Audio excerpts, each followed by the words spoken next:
गणेशपुराणम् उपासनाखण्ड अष्टसप्ततितमोऽध्यायः। कार्तवीर्येण सहस्रार्जुनेन कामधेनुं नेतुं प्रयत्नः। क उवाच ततो मुनि शिष्यगणम् उवाच त्वरया व्रज आकारयितुं नृपतिं नदीतीरनिवासिनम्। ते शिष्यास्तं नृपं गत्वा गृह्य तत्प्रणतिं पुरा दत्त्वा शीर्वचनं तस्मै मुनेराज्ञां तथा ब्रुवन्। चल राजन्नवहिता भोजनाय स सैनिकः पात्राणि परिविष्टानि संख्यातीतानि षड्रसैः। क उवाच तथ उत्थाय राजासो समाहूय स सैनिकान् सुस्नात सर्वसैन्येन कार्तवीर्यो नृपयया। मुनिवेश्म ततो पश्यन् न दृष्टं न च वैश्रुतम् एतदृशं त्रिलोक्येषु गृहतोरणमापस। स निषिद्धो वेत्रधरैर्मुनिसङ्केतकामुकैः ते निषिद्धा शिष्यगणैस्ततो गाद्भोजनालयम्। स्थित्वा मध्ये पश्यति स्म राजासौ सम्पदं मुनेः अमन्यत्तदा स्वान्ते निदृशी श्रीहरौ हरे। पालके स्रष्टर्यपि ब्रह्मणि निदृशी ततो मुनि पुरो भूत्वा प्रतिपात्रे न्यवेशयत्। राजानुमतिमाज्ञाय पङ्क्तौ पङ्क्तौ स सैनिकान् दापयामास पात्राणि बहिर्भोजिनश्च तान्। उपविष्टेषु सर्वेषु राजानम् उपवेशयत् भुभुजुस्ते तदा वाद्ये बाधिते सर्व एव हि। अदृष्टपूर्वाण्यन्नानि स्वादुमूलफलानि च परस्परं च पप्रच्छुः किमिदं त्विति। आश्चर्यं मेनिरे सर्वे यामेनेत्थं कथं कृतं यथेष्टं भुञ्जते सर्वे तृप्ताश्चान्नानि तत्यजुः।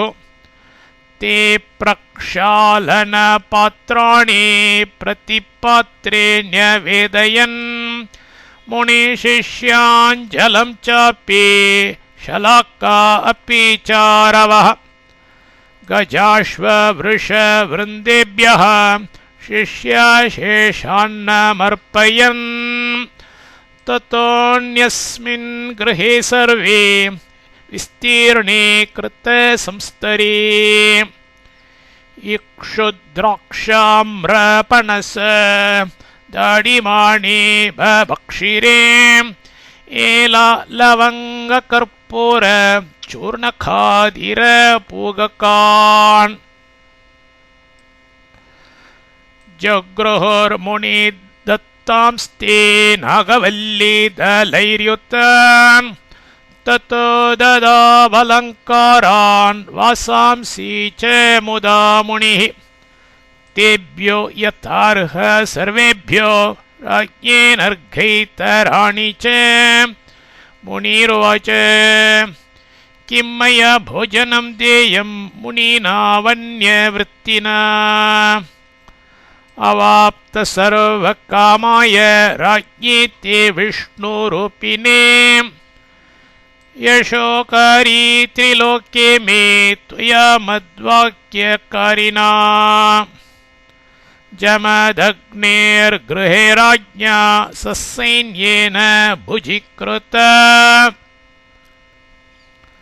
अतिपुण्यवतो लोके साधु शब्द प्रयुज्यते महान् क्षुद्रस्य वाक्यं चेत् कुरुते सोऽपि साधुताम् प्राप्नोति सर्वलोकेषु कीर्तिं स्वीतां समुत्कटाम् मद्वाक्यकरणे तेऽपि दूरेरिष्टं गतं महत् ब्रह्मोवाच इति वाणीं समाकर्ण्य जमदग्ने समीरिता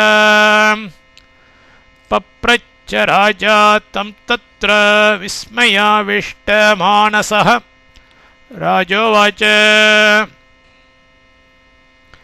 नादर्शि प्रथमं किञ्चित् इदं किं मायया कृतम् तपप्रभावात् वा कार्ये सत्यमेव वद सुव्रत मुनिरुवाच अनृतं नोक्तपूर्वं मे परिहासेऽपि वा नृप अथ सत्यं ब्रवीमि त्वां कामधेन्वाखिलं कृतं ब्रह्मोवाच कुमतिस्तस्य भवति यस्य दैवमदक्षिणम् अनिष्टं बलवद्भावी दुष्टग्रह कृतं मुने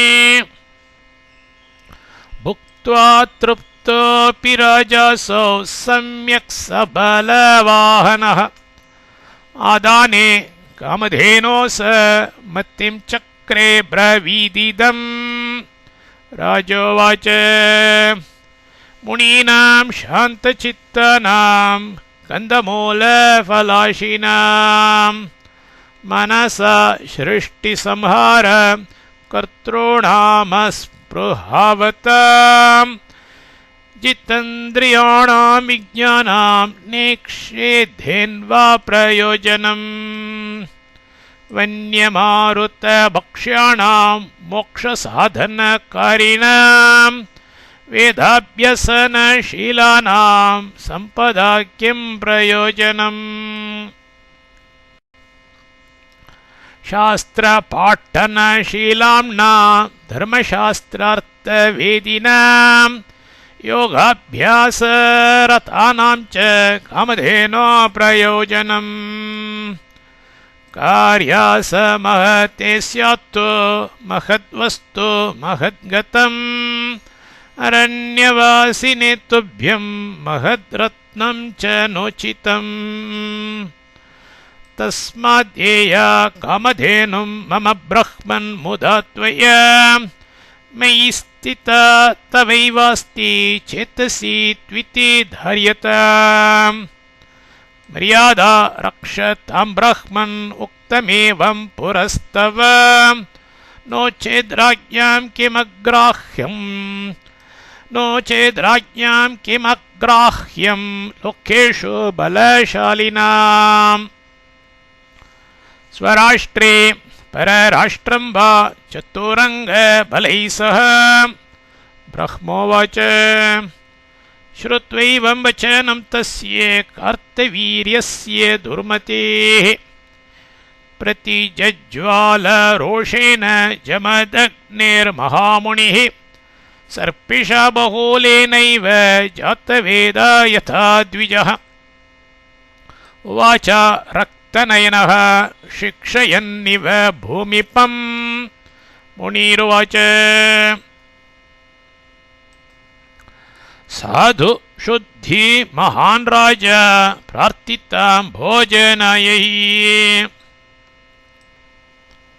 कौटिल्यं तव न ज्ञातं बकस्येव हृदि स्थितं यथा वा कोकिला काकबालं पुष्णाति मायया अन्ते तत् काकभावेन भक्ष्य रतिं व्रजेत् अहमेव भवं भ्रान्तो य इमां राजमित्रताम्